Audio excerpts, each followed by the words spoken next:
Alors, nous allons écouter la parole de Dieu aujourd'hui et nous allons faire quelques lectures dans le livre de Genèse et autres. Je souhaite que nous puissions faire les lectures au début et nous allons revenir sur les différents passages au fur et à mesure. Alors, plusieurs textes.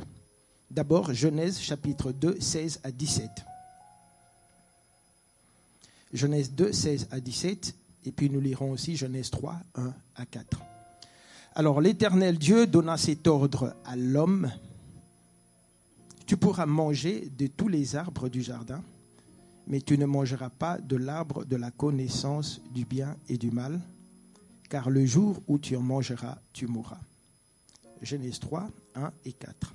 Le serpent était le plus rusé de tous les animaux des champs que l'Éternel Dieu avait fait. Il dit à la femme, Dieu a-t-il réellement dit, vous ne mangerez pas de tous les arbres du jardin? Verset 4. Alors le serpent dit à la femme, vous ne mourrez point. Nous allons aller dans Matthieu au chapitre 3, à partir du verset 16, et nous allons continuer jusqu'aux les 3 premiers versets du chapitre 4. Dès que Jésus eut été baptisé, il sortit de l'eau et voici les cieux s'ouvrirent et il vit l'Esprit de Dieu descendre comme une colombe et venir sur lui. Et voici une voix fit entendre des cieux ces paroles. Celui-ci est mon Fils bien-aimé en qui j'ai mis toute mon affection. Alors Jésus fut emmené par l'Esprit dans le désert pour être tenté par le diable. Après avoir jeûné 40 jours et 40 nuits, Jésus eut faim. Le tentateur, s'étant approché, lui dit, « Si tu es le Fils de Dieu, ordonne que ces pierres deviennent des pains. » Matthieu, chapitre 26, à partir du verset 63. Matthieu 26, 63, la Bible dit, « Jésus garda le silence et le souverain sacrificateur, prenant la parole, lui dit, « Je t'adjure par Dieu vivant, de nous dire si tu es le Christ, le Fils de Dieu. » Jésus lui répondit, « Tu l'as dit. De plus, je vous le déclare, vous verrez désormais le Fils de l'homme assis à la droite de la puissance de Dieu et venant sur les nuées du ciel. » Alors, le sacrificateur, le souverain sacrificateur donc, déchira ses vêtements, disant, « Il a blasphémé. Qu'avons-nous encore besoin de témoins? Voici, vous venez d'entendre son blasphème, que vous en semble. » Ils répondirent, « Il mérite la mort. » Lisons aussi Jean chapitre 8, à partir du verset 43. « Pourquoi ne comprenez-vous pas mon langage? Parce que vous ne pouvez pas écouter ma parole. Et vous avez pour père le diable.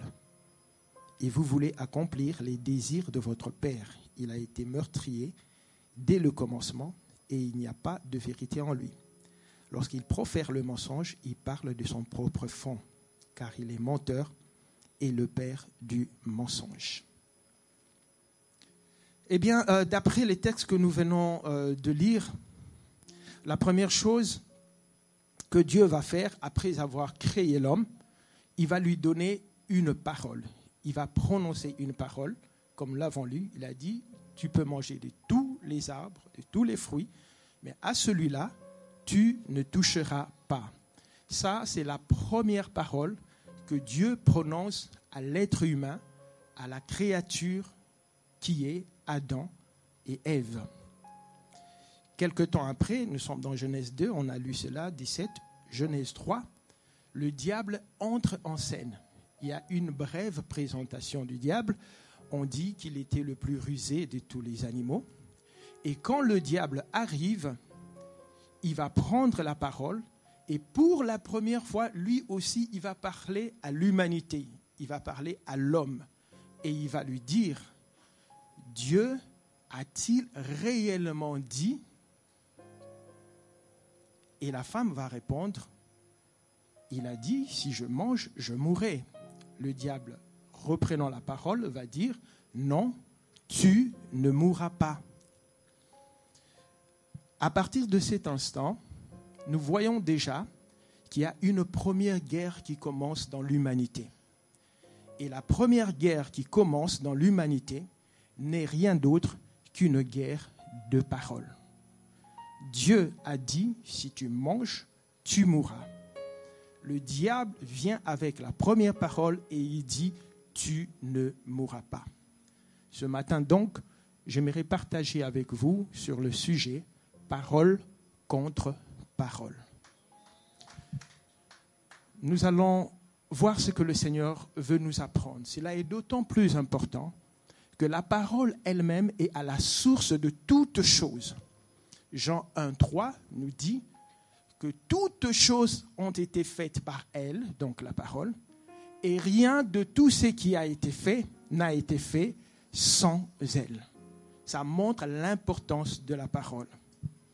Encore, le livre de Hébreux nous parle aussi de la parole.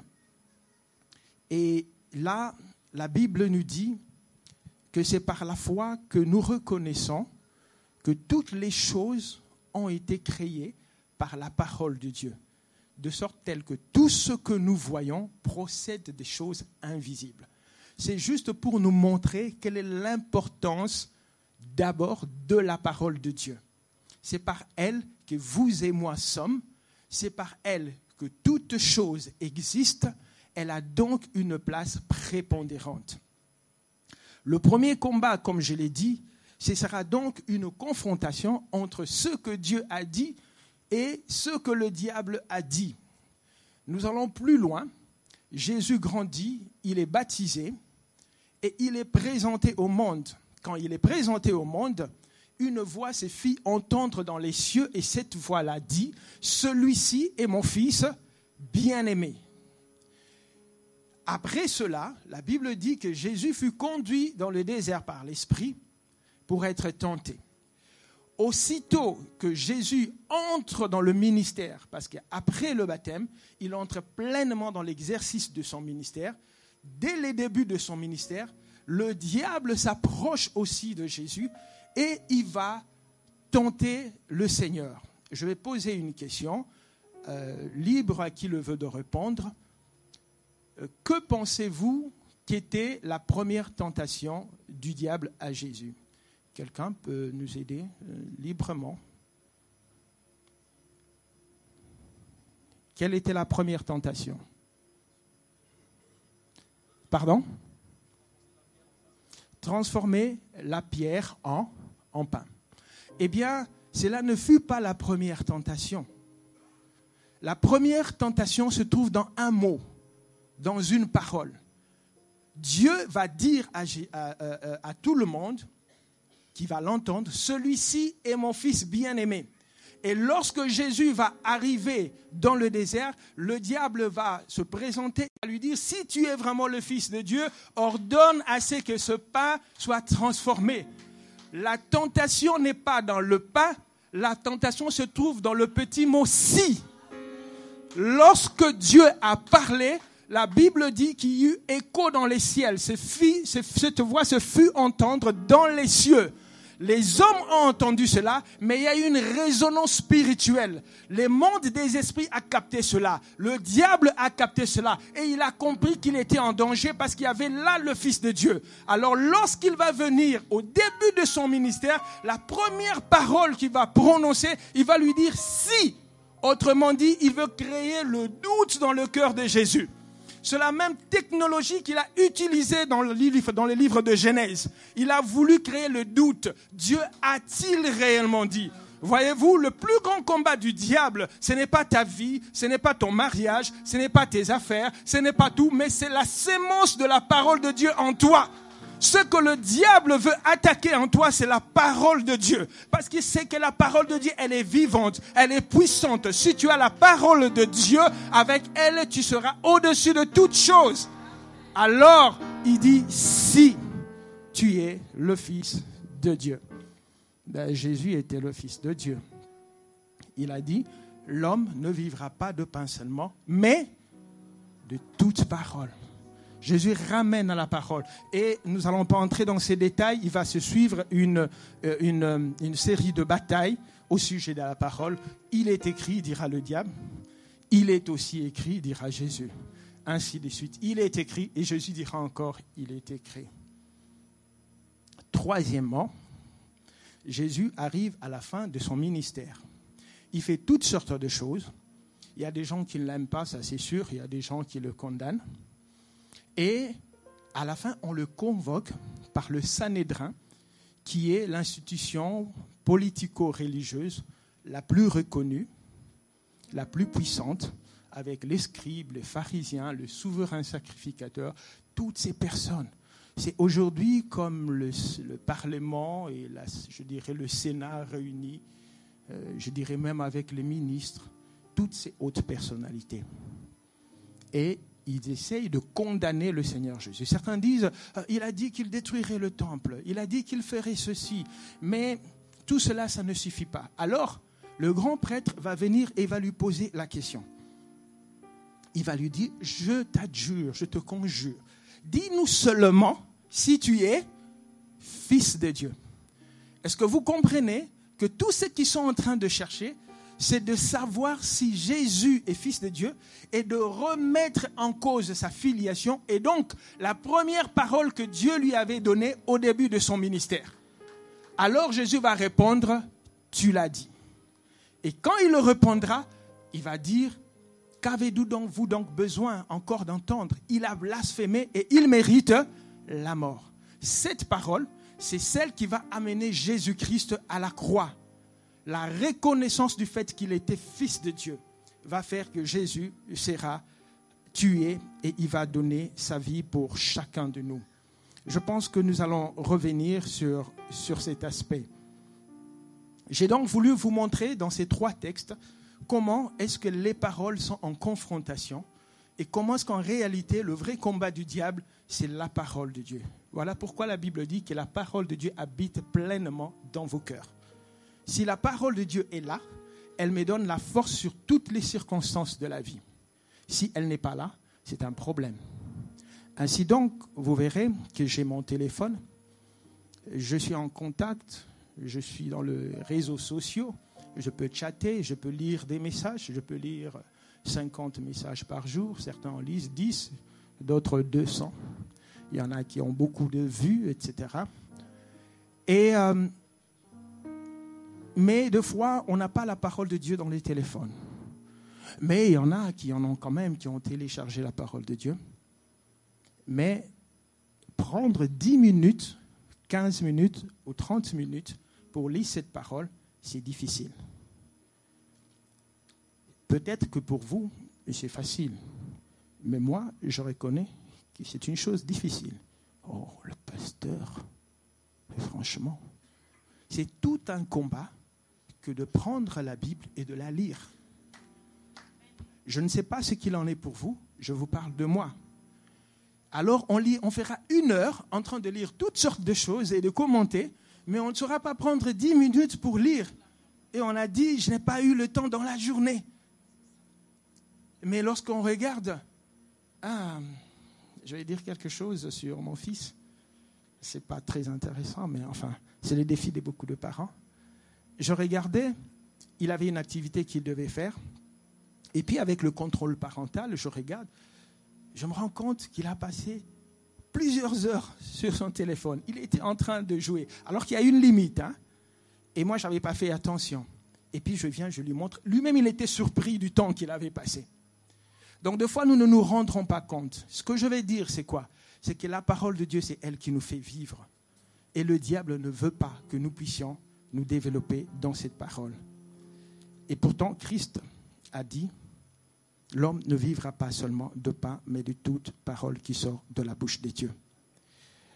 Dieu nous a donné sa parole, et donc le diable veut détruire cette sémence.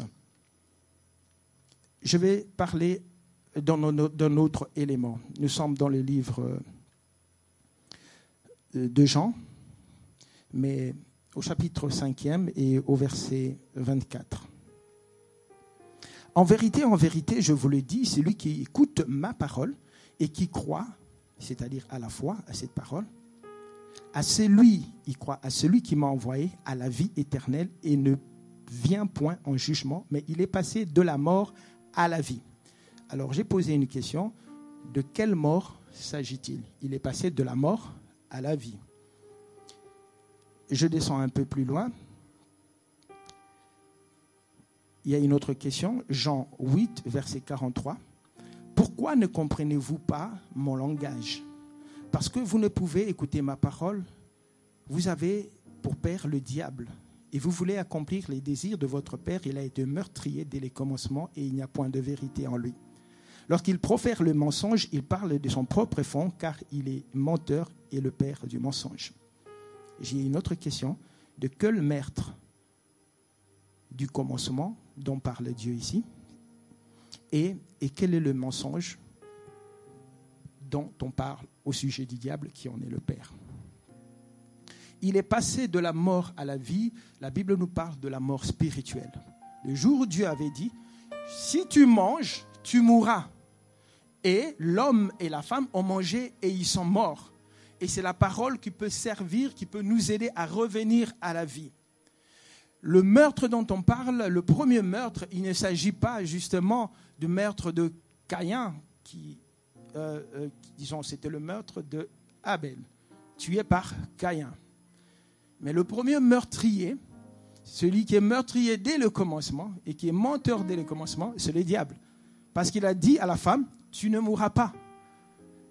C'était le premier mensonge.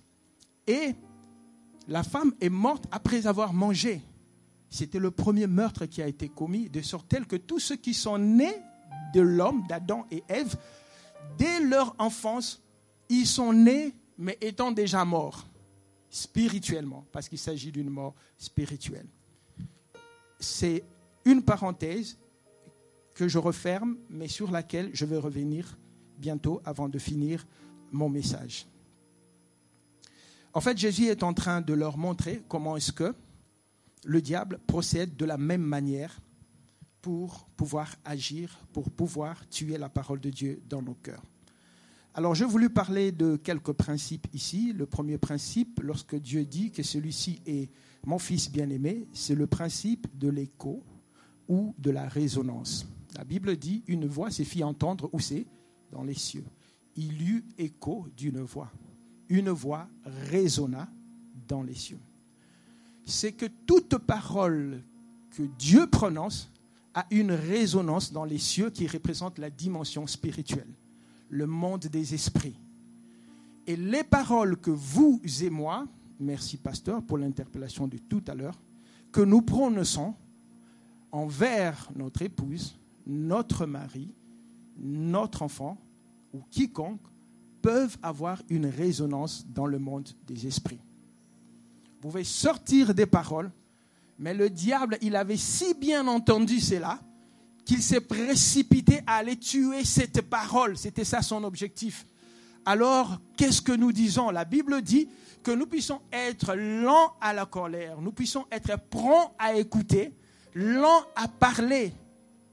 Écouter, c'est important, mais réfléchissons avant de sortir les mots. Je ne peux pas me permettre de dire, et j'ai entendu cela, certaines personnes dire à sa femme, mais tu ne vaux rien.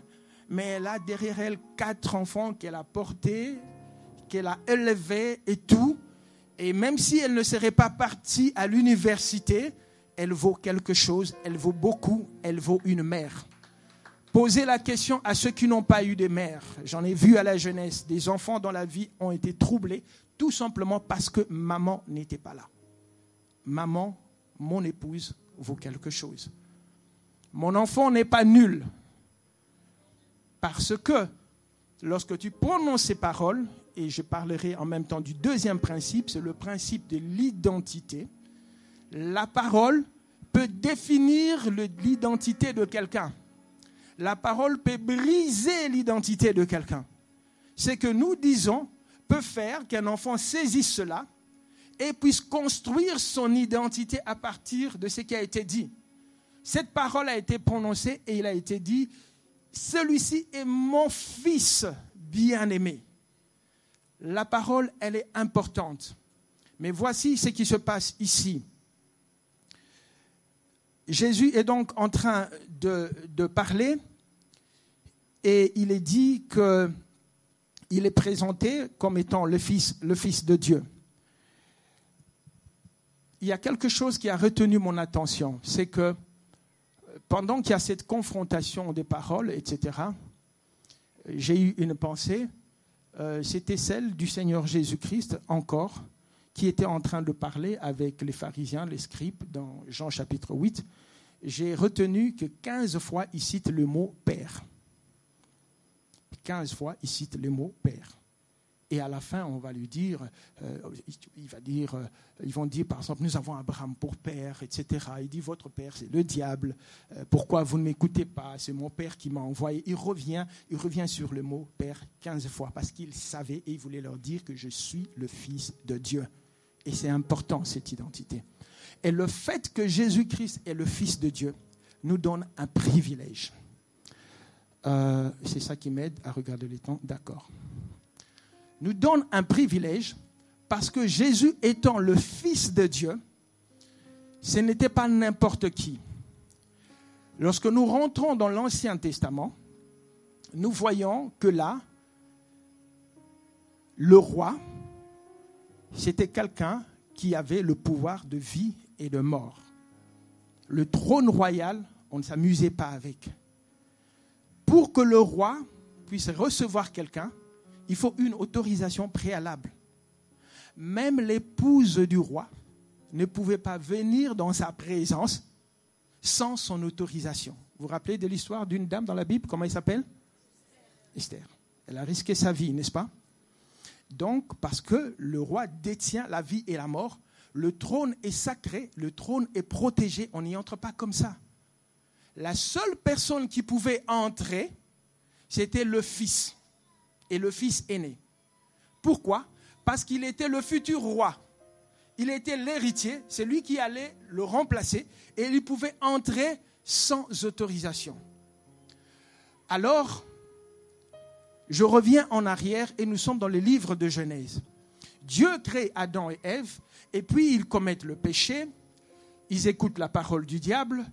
La Bible dit qu'ils sont morts spirituellement. À partir de ce moment-là, un travail a commencé dans les cieux. Dieu commence déjà à envisager le salut de l'homme.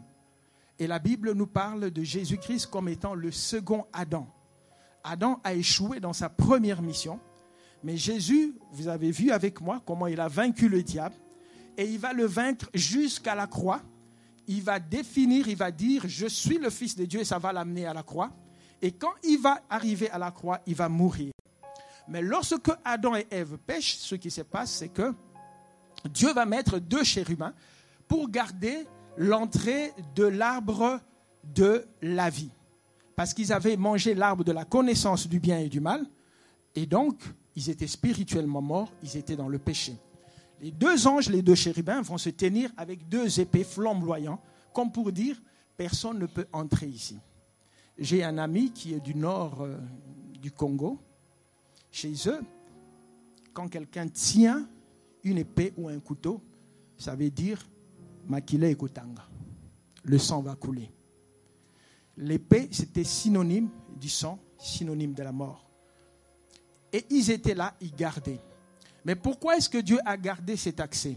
Ce n'est pas parce qu'il avait peur, ce n'est pas parce qu'il craignait pour l'arbre, mais Dieu a gardé cet accès par amour pour l'homme. L'homme avait mangé l'arbre de la connaissance du bien et du mal, et donc était dans le péché.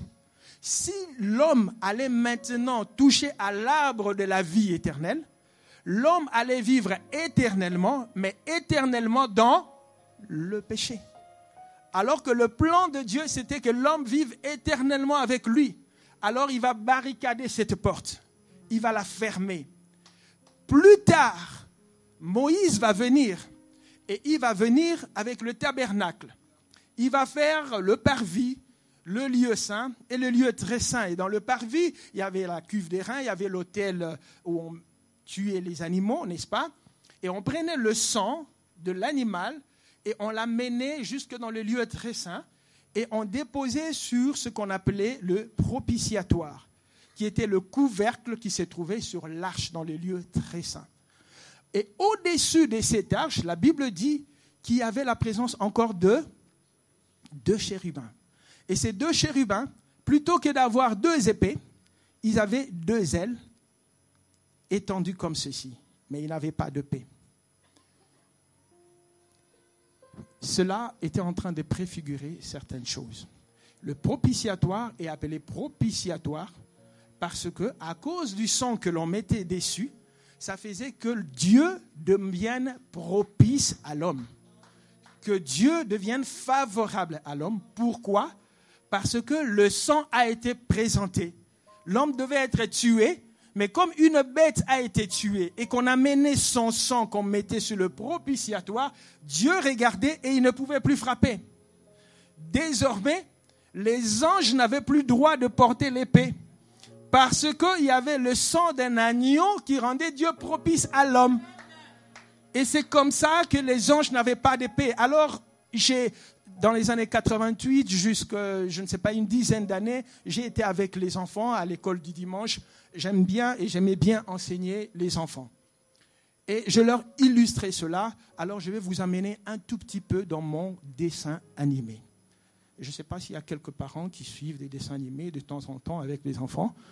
En tout cas, Tom et Jerry, ça m'arrive de temps en temps. Alors, suivez l'explication par rapport aux enfants. Je tire ça de la pensée biblique. Ce n'est pas écrit comme ça, c'est une illustration pour permettre aux enfants de comprendre. Alors, les deux anges sont dans le jardin, avec leur épée, ils attendent, parce qu'ils doivent garder, protéger l'arbre de la vie.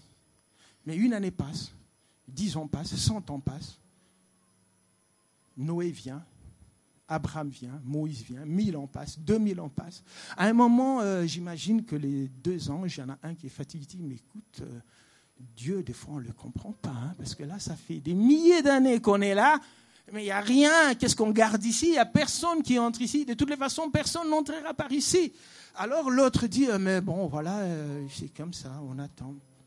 Et puis, c'est intéressant de savoir qu'un jour pour Dieu est comme 1000 ans, et 1000 ans est comme un jour. Il y a des choses que nous attendons dans la vie. Nous nous disons, ça viendra quand? Mais pour Dieu, ça va arriver demain. Et la veille, tu risques d'aller à côté si tu ne suis pas la parole de Dieu. Et soudain, j'imagine l'autre ange qui était là, il dit, écoute, quoi? Et c'est comme si je n'entendais pas. Tu n'entendais pas, mais tu rêves.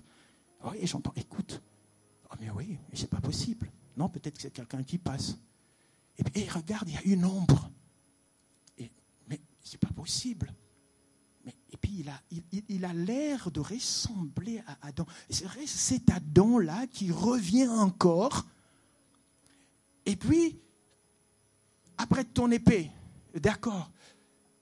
Et la personne s'approche, et par amour, les anges lui dire, écoutez, n'osez pas entrer ici parce que vous allez mourir. Et la personne qui est en face se présente, il dit, je suis le second Adam. Voici mes mains, voici mes pieds, voici mon côté. Le sang qui devait couler a déjà été coulé à Golgotha. Je l'ai déjà versé. Désormais, vos épées n'ont plus d'efficacité, n'ont plus lieu d'être. Parce que mon identité, c'est que je suis le Fils de Dieu. Et j'ai donné ma vie pour la vie des hommes. J'ai droit à entrer ici. J'ai droit à accéder dans la dimension de mon Père. Et c'est comme ça qu'il, j'imagine, va arracher ses épées. Ne cherchez pas ça dans la Bible, nous sommes dans mon histoire, on est bien d'accord. Sinon on va dire, le pasteur, il a raconté des histoires qui ne sont pas bibliques. Mais c'est pour vous expliquer que désormais le Christ va entrer. Nous sommes dans Hébreux chapitre 10, verset 5. Il est écrit, c'est pourquoi Christ entrant dans le monde va dire, tu n'as agréé ni sacrifice, ni holocauste, ni sorte de sacrifice qu'on offre selon la chair, mais tu m'as formé un corps. Voici, je viens au Père pour faire ta volonté. Jésus s'est donné volontairement. Ce n'est pas qu'il a été forcé, mais il est venu, il a pris sa chair, il a donné son sang et il est entré dans ces lieux très saints. Et la Bible dit, lorsqu'il est mort à la croix, le voile du temple s'est déchiré. L'accès était ouvert désormais. Et Jésus pouvait se tenir devant son Père. Mais je me pose une question. Jésus, tu avais la liberté de venir devant ton Père. De toutes les façons, tu es le Fils. Mais Jésus, pour lui, je pense qu'il était assez triste d'être tout le temps devant son Père, mais de se retrouver seul. La Bible l'appelle le premier-né d'entre les morts. Colossiens et Romains nous disent qu'il est le premier-né d'entre plusieurs frères. Il a dit, j'ai des frères, mais ils n'ont jamais eu l'accès au Père. Je me retrouve seul. Je suis dans la joie d'être là, mais je suis triste au Père. Je peux venir devant toi main libre, mais j'ai accepté de donner mon sang afin que l'accès puisse être donné à ce frère, à ce sœur, à papy, je ne sais pas moi, Eric, à Frédéric, à Bijou, à toutes ces personnes, pour que ces personnes eussent l'accès vers toi, le Père. Voilà pourquoi la Bible va nous dire dans Hébreux chapitre 4, verset 16, approchons-nous donc avec assurance du trône de la grâce. Ce n'est plus le trône de colère. Ce n'est plus le trône où il y a l'épée pour sanctionner. Ce n'est plus le trône redoutable, mais c'est devenu le trône de la grâce. La grâce est devant toi et elle est donnée par la parole. Et cette parole n'est rien d'autre que la personne de Jésus-Christ. La parole est importante. Bien-aimé dans le Seigneur, mon message est simple ce matin. La parole de Dieu, elle est puissante, elle est vivante. J'étais pas très fort en mathématiques, je peux vous le dire. Mais j'ai retenu ceci, c'est ma propre équation. Que la délivrance est une équation qui se résout par 2 P. Je parle de lettre P. La délivrance est une équation qui se résout par 2 P. Le premier P, c'est la prière. Le deuxième P, c'est la parole. La délivrance, ce n'est pas seulement la prière, c'est aussi la prière. Et Jésus a démontré cela. Il délivrait les gens par la prière, il chassait les démons. Mais il parlait aussi. Et la parole de Dieu nous délivre aussi. Lorsque vous lisez la parole de Dieu, elle peut vous délivrer. Moi, je sais que Dieu m'a délivré de certaines choses rien que par la lecture et par l'écoute de la parole de Dieu. En effet, Jésus a dit, vous connaîtrez la vérité et la vérité vous affranchira. Alors, ce qui t'affranchit, ce n'est pas la vérité, mais ce qui t'affranchit, c'est la connaissance de la vérité. Voilà pourquoi nous devons nous exposer à cette vérité, la découvrir, la comprendre, la lire, parce que lorsque nous connaissons la vérité, nous sommes délivrés de nos ennemis. Nous pouvons dire comme David, je m'écris, loué soit l'Éternel, et je suis délivré de mes ennemis. Vois-tu, ta délivrance ne dépend pas seulement d'un pasteur oint et puissant, d'un apôtre qui viendra, qui t'imposera la main, mais Dieu par sa parole peut te délivrer.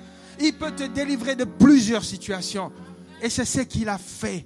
Il a délivré Jésus des 3 dimensions de la tentation. La première, c'est le pain. La deuxième, et lorsque je parle de pain, le pain nous rappelle le travail, n'est-ce pas? L'activité de l'homme. L'homme ne vivra pas seulement de pain. Dans le pain, il y a ton travail. Dans le pain, il y a les ressources matérielles. Dans le pain, il y a ton logement. Des fois, ça peut être difficile à payer. Dans le pain, il y a toutes ces choses-là. Mais le diable a tenté Jésus dans cette dimension-là. Jésus, en donnant la parole qui lui a accordé la victoire, veut tout simplement nous dire qu'avec la parole de Dieu, nous pouvons être délivrés de toutes les situations qui ont trait au matériel. La deuxième dimension, c'est l'intégrité physique. Le diable lui dit, jette-toi, n'est-ce pas? Et les anges vont venir pour te prendre. S'il se jette, son corps sera meurtri. L'intégrité physique, c'est toute cette dimension où Dieu peut nous délivrer des maladies, même par rapport à nos enfants, de la stérilité, ça touche à notre corps. Encore là, Dieu a eu la victoire, Jésus a eu la victoire. Et enfin, le diable dit, adore-moi. C'est la dimension spirituelle, la dimension des esprits, la dimension du monde des esprits, où nous devons faire attention. J'étais dans une réunion, quelque part en Suisse, et je me suis rencontré avec un pasteur qui travaillait,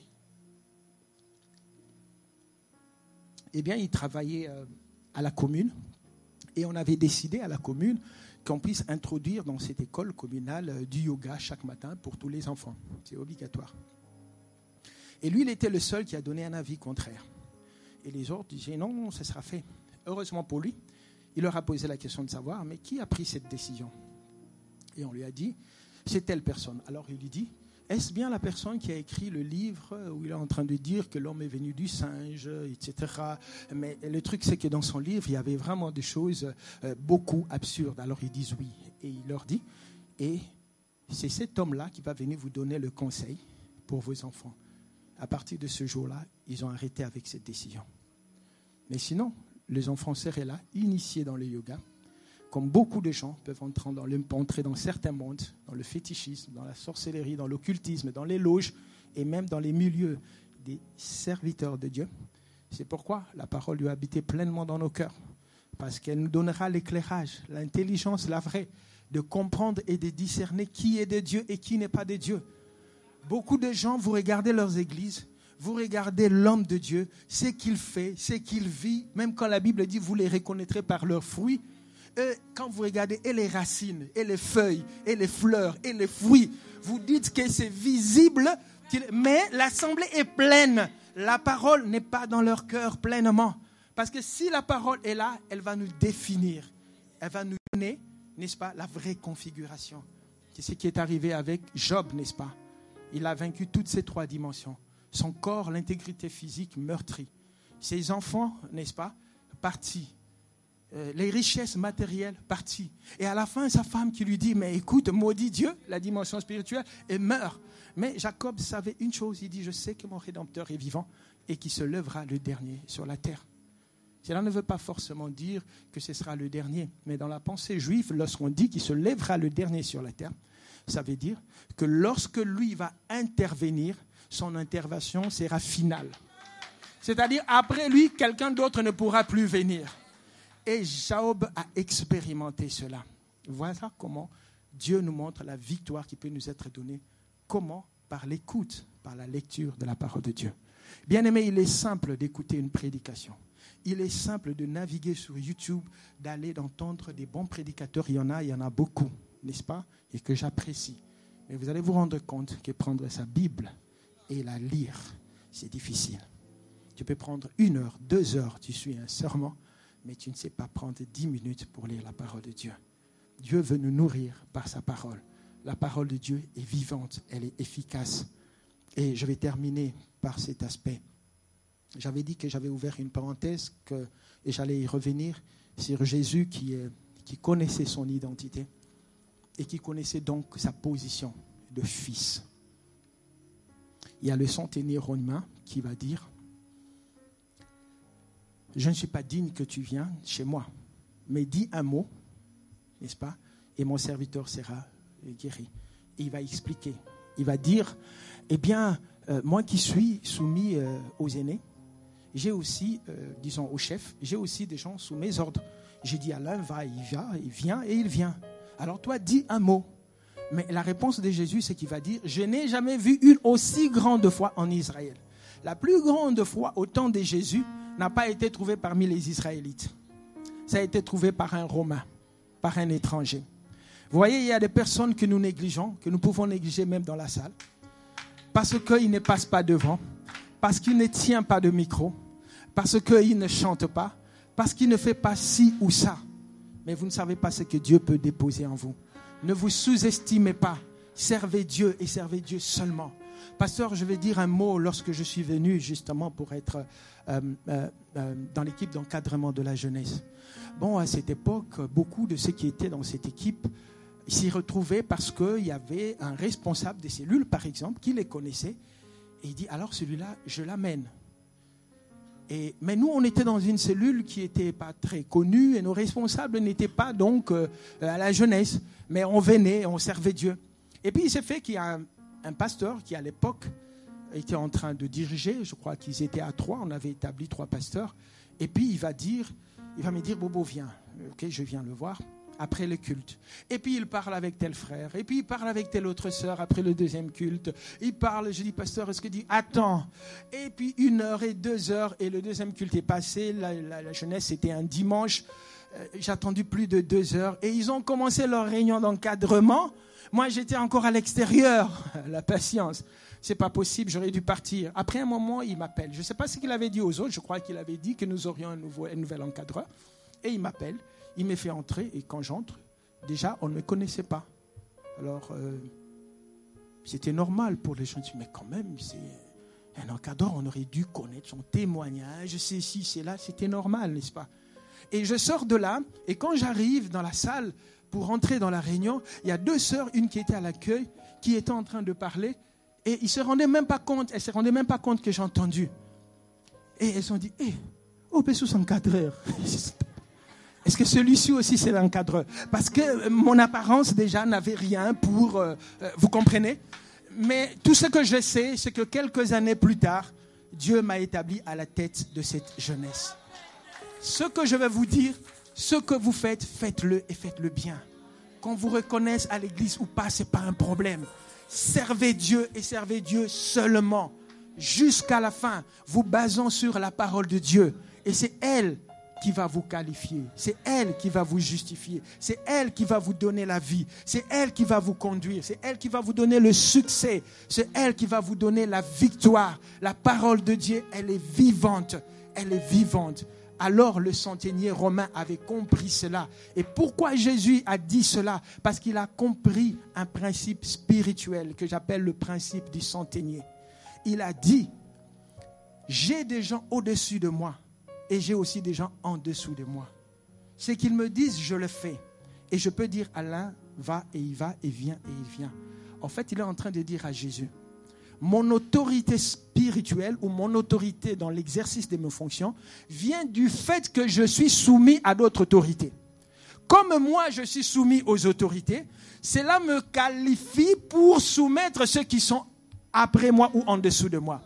Ainsi, la Bible va dire, et nous allons terminer par ce partage, ayez en vous les sentiments qui étaient en, lequel, existant en forme de Dieu, n'a pas regardé comme une proie arrachée d'être l'égal de Dieu. Il a reconnu qu'il n'était que le Fils, bien qu'il était l'image du Dieu visible, mais il a appris à se soumettre. La Bible dit qu'il s'est humilié lui-même jusqu'à la mort, même à la mort de la croix. La consécutive, c'est pourquoi Dieu l'a souverainement élevé et lui a donné une autorité sur tous les esprits, dans les cieux, sur la terre, en dessous de la terre. Et aujourd'hui, si tu acceptes d'avoir cette identité, je vais parler à quelqu'un. Si tu n'es pas encore fils de Dieu, le moment est venu d'entrer dans cette lignée et d'être positionné dans cet endroit spirituel. Que l'Éternel bénisse sa parole dans nos cœurs, au nom du Seigneur Jésus-Christ. Merci pour ta grâce, Père. Merci pour ta fidélité.